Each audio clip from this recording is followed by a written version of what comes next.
Welcome back to Business and Politics. We're talking to Ms. Gina Romero of Connected Women. This is all very interesting. You've done a lot, obviously, but as they say, things could always be better, right? We have a relatively new government in the Philippines. You've said you've been working with Department of Information and Communication Technology, but I think this is a good opportunity also to maybe pick your brains on what should be done, right? What should this relatively new government do to help people like yourself, or maybe some others who are also thinking about empowering women or maybe using technology to empower people? So I think, first of all, in the technology space globally, the challenge is building trust and relevance at all levels, right? Okay. People are nervous about technology, especially new technology like AI. There's a lot of difficult conversations around ethics happening, and we don't know what we don't know, right? We're talking about we're building a future that we don't understand fully yet. I'm sure that if we go back 10 or 15 years into the past, we would have done a lot of things differently in terms of building some of the platforms that we have. So it's really important that people who are making decisions really talk to the experts a lot, right? Okay. We have some really top world-class data scientists in the Philippines that have looked at the challenges in the AI space, for example, all over the world, and have a very intrinsic understanding of the dangers. Right. So we really need to consult with them and make sure they're included. I think talking with organizations like Connected Women, where we have a different interest on focusing on people not getting left behind in this future, is also important. So there's a lot of conversations that need to happen to build that trust and relevance. Otherwise, we're at risk of making decisions that have a negative impact on huge groups of people. Okay. On the technology side still, are you happy with what you've been hearing in the news and other arenas about the direction that the government is headed?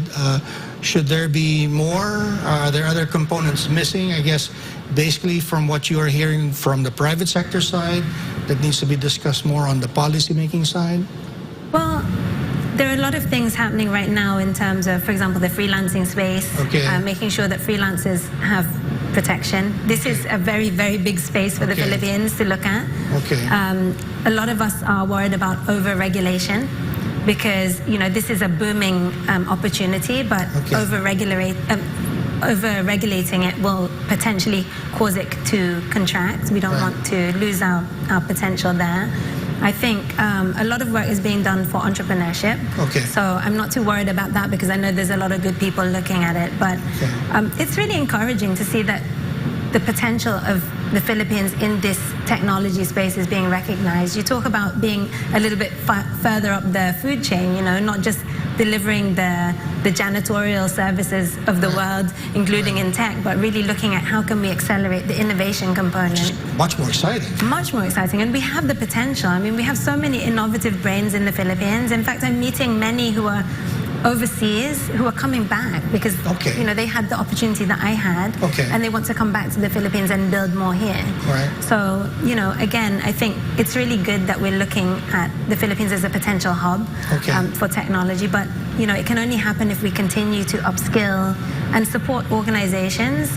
I mean, like Connected Women, for example, one of our challenges is we're an impact organization, but we need to be taken seriously like a startup organization, because I think the potential for returns, both commercial returns, but impact returns on top of that are huge. And it's been very difficult for us to access the impact funding that we need to be able to scale up our impact and develop these skills that are needed. I was going to say, you must have been used to the British system, even when you went to Singapore so business friendly.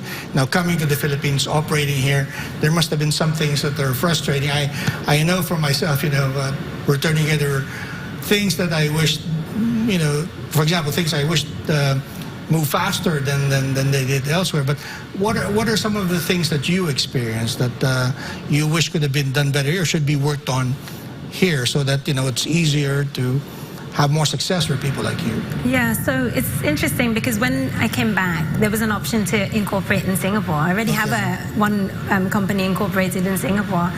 But, the whole purpose of coming back was because we wanted to help improve and give back to the country. So we decided that we wanted to incorporate here. And fortunately, I have a business partner and a team who are very good at these things. So you went to a country that you can incorporate and close an enterprise in one day.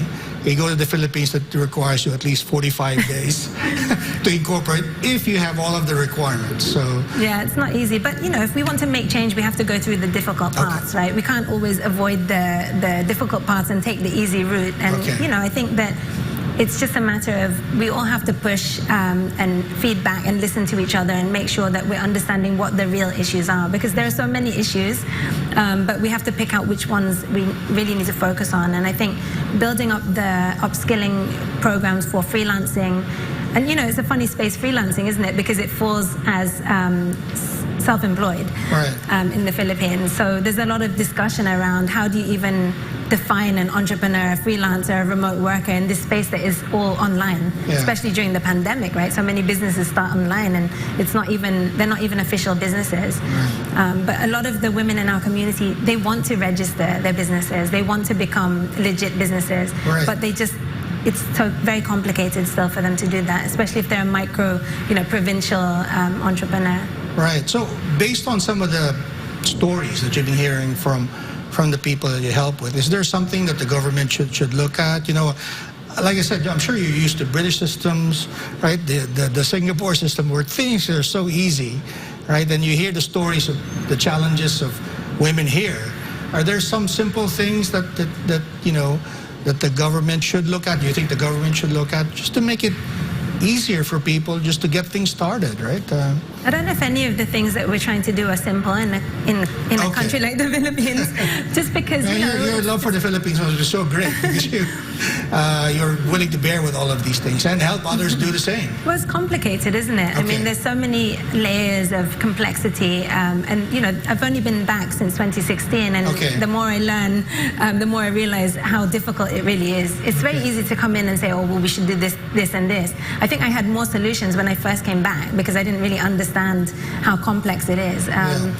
I think it's just important to keep pushing the infrastructure, of course. I mean, I'm preaching to the converted, right? If government are listening, this is what they're doing all day long. There's no shortage of people that know that this is really important, and it's really hard. I mean, even in countries outside of the Philippines that are very big and dispersed, the last mile connectivity is a massive problem. It's a challenge, right? We're not unique in these challenges, and so I think it's amazing that we're making the progress that we're making. I was actually pleasantly surprised when I came back. I thought it would be a lot worse from what I heard. The traffic was actually a lot worse than what I even imagined. But the connectivity, not so bad. I think, education is so important, of course, like embedding the technology skills as early as possible and maintaining that, the global English. That's an interesting point because education now is a big news item. In fact, Congress is now trying to convene this educational committee too, EdCom 2, to review the curriculum and see how it can be refined so that it's more suitable for placement after even high school.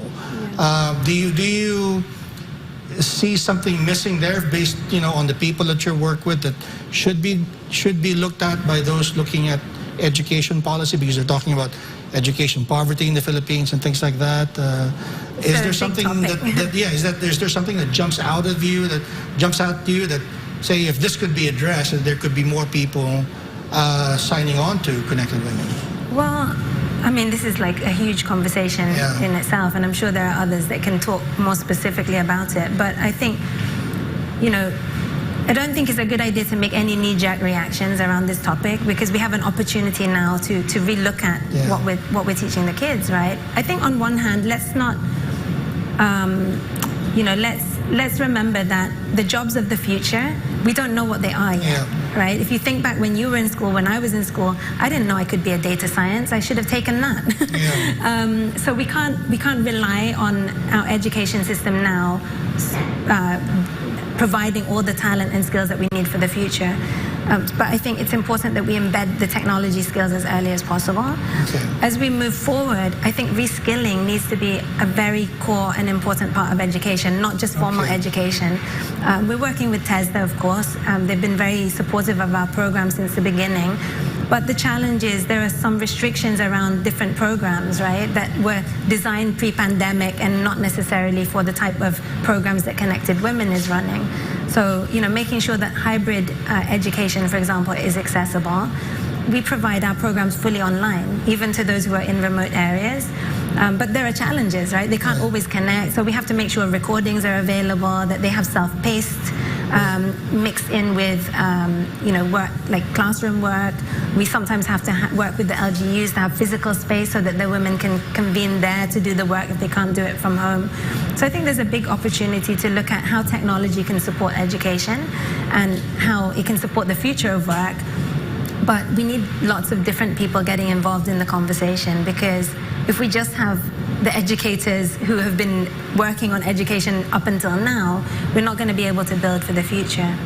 Well, yeah, it's a loaded question, I must admit, that I threw at you, but still very interesting to discuss. I wish we had more time to do that, but I really appreciate the time you gave us today, Gina, and I wish you and Connected Women success. Before we go, though, maybe you want to say something to our audience, maybe invite them to your platform, or maybe even talk to potential sponsors? Yeah, so if any of the listeners or viewers would like to join Connected Women, they can go to Connected Women Philippines on Facebook. That's our most dynamic space. They can meet other members there and share challenges and look for advice there. Women from all different platforms and backgrounds are in that group. And they can also, partners or potential partners can go to our website. We have a lot of information there about how they can work with us to make sure that no woman or her family is left behind. Very interesting. So a lot of people watching this program, of course, are abroad, and some of you might want to tune into one of the things that Ms. Gina said, that you don't have to be here in the Philippines to sign on. This has been Business and Politics. I'd like to thank all of those watching this program, and thank Pastor Apollo Quebuloy for making this program possible. I'll see you next week.